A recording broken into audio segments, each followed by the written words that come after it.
السلام عليكم ورحمة الله وبركاته. سو dhawaada akhyaaray wax akhriska ummadda hadday wax akhris deris la tahay waxaa loo aqoonsadaa inay hormartay. hadday wax akhriska moogan tahayna waxaa loo aqoonsadaa inay dib u dhacday. wax akhrisku waa quudka caqliga iyo maskaxda. shakhsi ahaantayda badanaa waxaan isweydiiyaa dadkeena badanaa maxaysan waxba u akhrin. inkastoo sanadahan dambe aan ka fiicannahay sidii hore, waxaa soo baxay naadiyo wax akhriska ka shaqeeya arrimihiisana isu xilsaaran.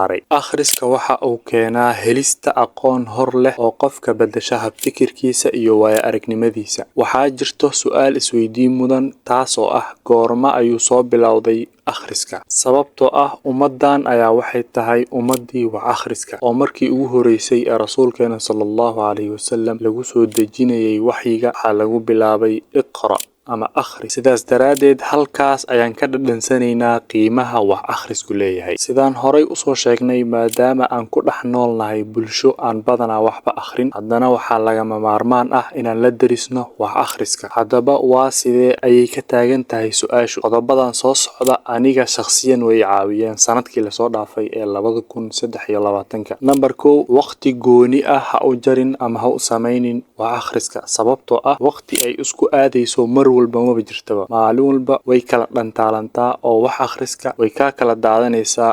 oo wax akhriska ka dhigo saaxiib. mar walba taleefanka ku shubo buugaag aad akhrin karto oo si fudud aad u akhrin karto. numberka 2, wax uun akhri. muhiim ma ahan marka koowaad inta page aad akhrisay, inta daqiiqad aad akhrisay, waxaas muhiim ma ahan. waxa muhiimka ah kaliya inaad bilowdo wax akhriska. numberka 3 waxa waaye muhiim ma ahan inta buug aad dhamaysay. muhiimada waxay tahay inta buug aad akhriday maxaad ka fahantay oo noloshaada ay ka bedeleen.